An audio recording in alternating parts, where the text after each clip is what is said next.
4,000 Chinese laborers cut 15 railroad tunnels through the hardest granite in North America, and they did almost all of it by hand. Between 1865 and 1869, on the high spine of the Sierra Nevada in California, these men attacked solid rock with hand drills, black powder, and a new and frightening liquid explosive. The largest of those tunnels ran more than 1,600 feet straight through the mountain. On the worst days, the entire crew advanced less than 1 foot, not 1 foot per man, 1 foot for the whole shift, and the mountain answered them with 44 feet of snow. This is the story the audience asked for. On this channel, the video about the Transcontinental Railroad drew more than 150,000 viewers, and in the comments under it, the top remark was a correction. It pointed out that the Chinese workforce that cut the mountain passage had never gotten its due. So this is the answer to that comment. The numbers in the construction records do not lie, and they describe one of the most extreme feats of hand labor in American history. Let us walk through what that actually required. The railroad in question was the Central Pacific. It was the western half of the first line to cross the continent, and its hardest enemy was not distance. It was elevation. To reach the Nevada desert and the meeting point in Utah, the Central Pacific first had to climb over the granite wall of the Sierra Nevada at Donner Pass, the same pass that had killed a wagon party 2 decades earlier. There was no going around it. The only way east was through the stone. The man who held the original vision was Theodore D. Judah, spelled Judah, and said Jo-O-Da. He was the chief engineer who first surveyed the route over the mountains and convinced investors it could be done. He did not live to see the tunneling begin. Judah died in 1863, years before the first bore was started. After his death, the role of chief engineer passed to Samuel Scarry Montague, said Montague, who lived from 1830 to 1883, and it was Montague who oversaw the survey work through the worst of the high country. But the man whose name sits over the labor itself was Charles Crocker. Crocker lived from 1822 to 1888, and he served as construction superintendent of the Central Pacific. He was the one who had to find tens of thousands of workers and drive them up a mountain in winter. And it was Crocker, with his construction foreman James Strobridge, who made the decision that defined the whole project. Strobridge lived from 1827 to 1921, and, at first, he did not want Chinese workers on his crews at all. The story preserved in the company record is that Crocker pushed back with a simple argument. The people who built the Great Wall of China, he said, could surely build a railroad. Strobridge relented, and the Central Pacific began hiring in numbers nobody on the line expected. The workers were not drawn at random. They were primarily Cantonese-speaking immigrants from Guangdong province, spelled Guangdong and said Guangdong in southern China. They came across the Pacific into San Francisco, and they were organized through a network of labor agencies and community associations that already existed in the city. 3 names from that network survive in the historical record. The Si Yup Agency, said Say Yip. The Sam Yup Agency, said Se Shish M Yip. And the Yang Wo Organization, said Yung Wo, one of the Chinese community associations later known together as the 6 Companies. These agencies recruited the men, advanced their passage, and kept the rosters.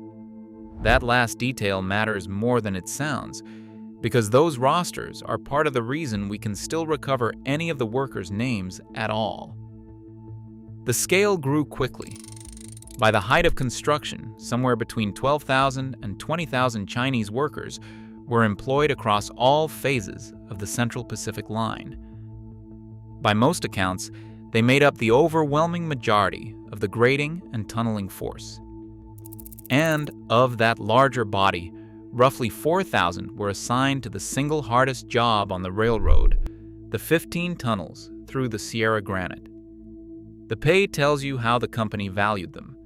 Records indicate the Chinese workers earned in the neighborhood of $30 a month, and out of that, they were expected to feed and house themselves. White workers on equivalent labor were paid more and often had board provided on top of the wage. The Chinese crews organized their own cooking, their own tea, their own supply, and historians have long noted that their camps suffered less sickness than the camps that drank unboiled water. They were paid less for the most dangerous work on the line, and they did it better. Hold that fact. We will come back to it. Now, the mountain itself. The Sierra Nevada granite at Donner Pass is not ordinary rock. It is dense, hard, and unforgiving, the kind of stone that turns a steel drill bit dull in an afternoon. The men could not blast their way through it in one motion. They had to drill it first. The method was called hand drilling, or star drilling, and anyone who has watched it demonstrated understands at once why it was so slow. One man held a steel rod against the rock face. A second man swung a heavy hammer and struck the end of the rod. After each blow, the man holding the steel gave it a slight turn, a quarter rotation, so the cutting edge bit a fresh part of the hole. Strike, turn, hour after hour, until the hole was deep enough to pack with explosive. When enough holes were drilled, the crew charged them, lit the fuses, and cleared the bore. The blast shattered a few inches of rock. Then the men went back in, cleared the rubble by hand and by cart, and began drilling the next round. There were no pneumatic drills on the mountain in those years. There were no machines doing the cutting. There was steel, muscle, powder, and repetition. The largest of the 15 tunnels was tunnel number 6, known as the Summit Tunnel, near the very top of Donner Pass. It measured 1,659 feet through solid granite. To put a number on the difficulty, the daily advance through that rock averaged less than 1 foot per working shift, a figure recorded at roughly 0.8 of 1 foot. That is the slowest tunneling pace documented in American railroad history. The Summit Tunnel alone took about 17 months to finish, from the autumn of 1865 into the late summer of 1867. Think about that pace honestly. A strong crew, drilling and blasting around the clock, moving forward by inches a day for more than a year in one tunnel on a project that needed 15 of them. This was not a matter of a season. It was years of attrition against a mountain that gave up almost nothing. If you appreciate the depth of these American industrial heritage stories and you want to see more of them made, you can support the channel directly. Joining at the Boss tier gets you early access and a vote in members-only polls on which projects we cover next, and the final Boss tier adds member shoutouts and members-only videos. The link is below the video. Now let us go back to the mountain, because the rock was only the first enemy. The weather was the second. To speed the work, the engineers did something unusual. Instead of drilling the Summit Tunnel only from its two ends, they sank a shaft down from the top of the ridge into the middle of the planned bore.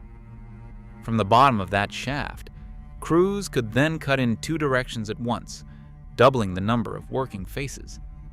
It was clever engineering, and it meant the tunnel could be attacked from 4 points at the same time rather than 2. But it also meant that crews were working deep inside the mountain through the entire winter, and the winters at Donner's summit are among the most violent in the country. The winter of 1866 into 1867 was one for the record books.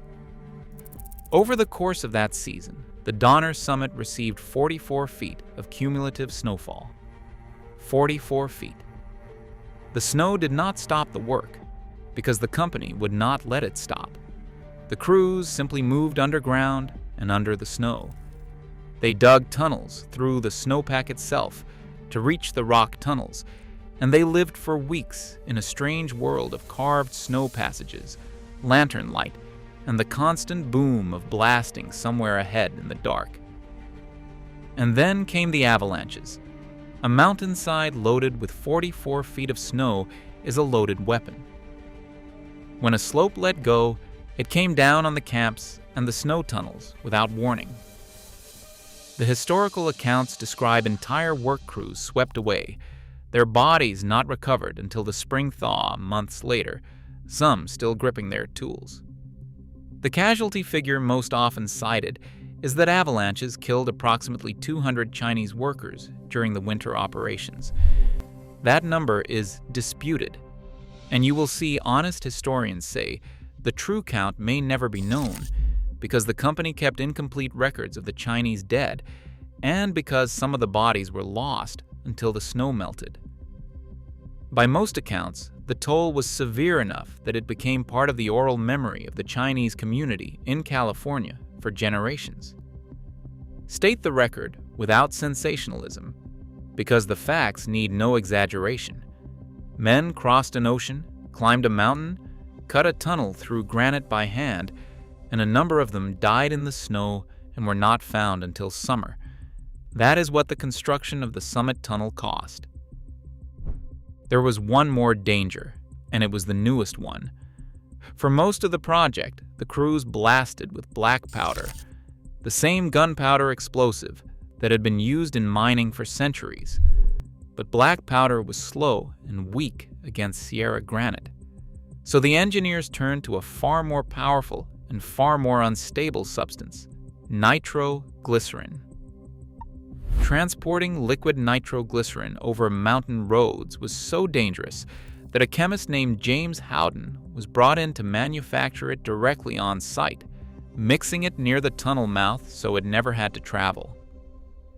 Howden's on-site production sped the work, and it was the Chinese crews who handled the volatile liquid at the rock face, learning by hard experience how to place and fire a charge that could kill them at the slightest mishandling.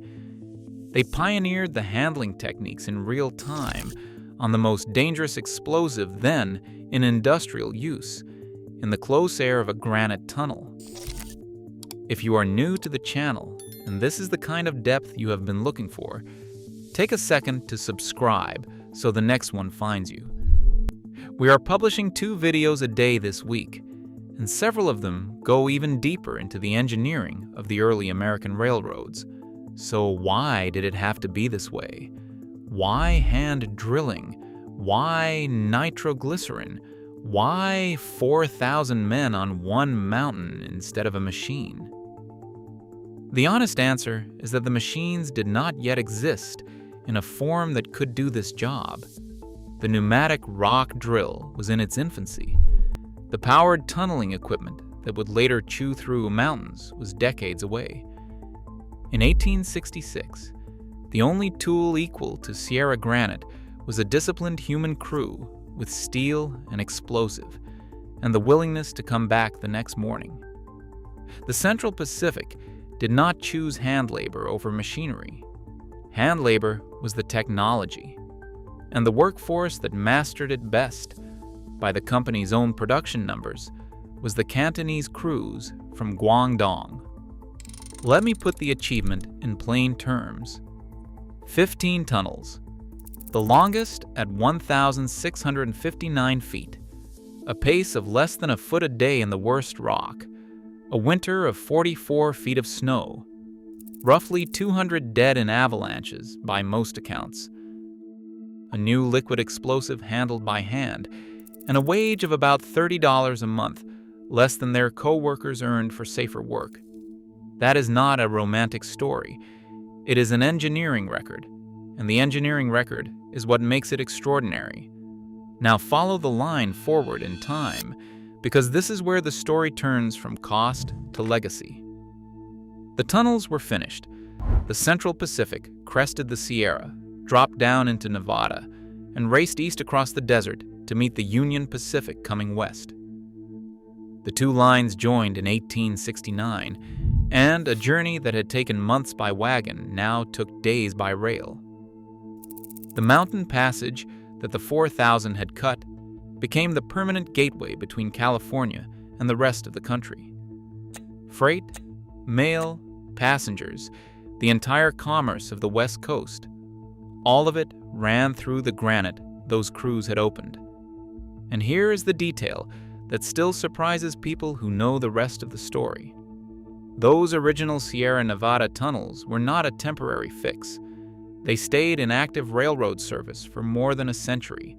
Trains ran through the Summit Tunnel and its companions until 1993, when Union Pacific finally rerouted main traffic through a newer alignment. 124 years of continuous use, from a bore cut by hand drill and nitroglycerin in the 1860s. The masonry and the rock cuts held. Anyone who has examined the stonework on a 150-year-old structure understands what that means. The men who built it to last, and it lasted longer than any of them could have imagined. Today, the American Society of Civil Engineers recognizes the work formally.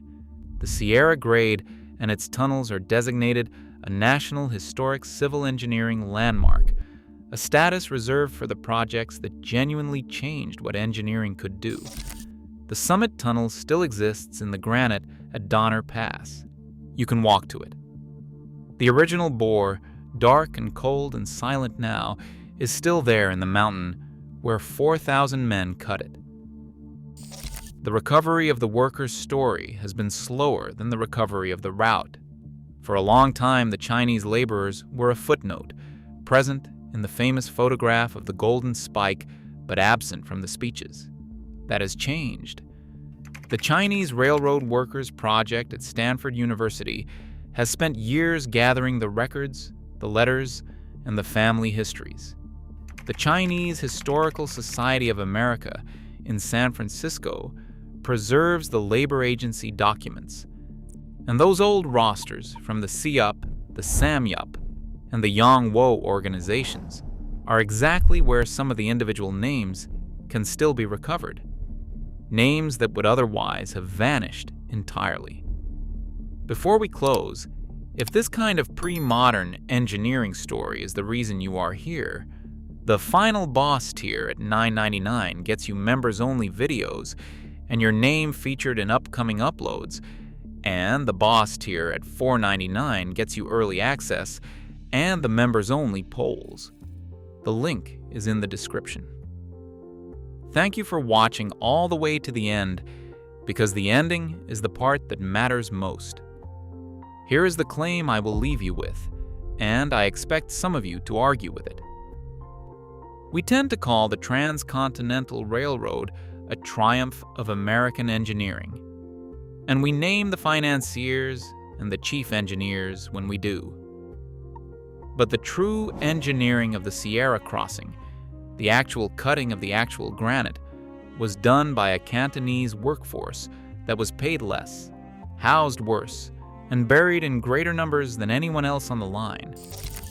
If we are honest about what engineering is, the act of solving a physical problem with skill and discipline, then the 4,000 who cut the tunnels were not the labor behind the engineers. They were the engineers. The records show it. The tunnels they cut carried American trains for 124 years, and the men who cut them are mostly buried in unmarked graves near the portal. The audience on this channel asked us to tell this story. The construction record proves it should have been told a great deal sooner.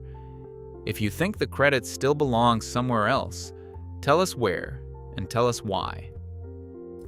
For more of the hand-built America that the history books rush past, the same older industrial world runs through our sister channel Iron Acre, where the rural machines and the men who ran them get the same treatment.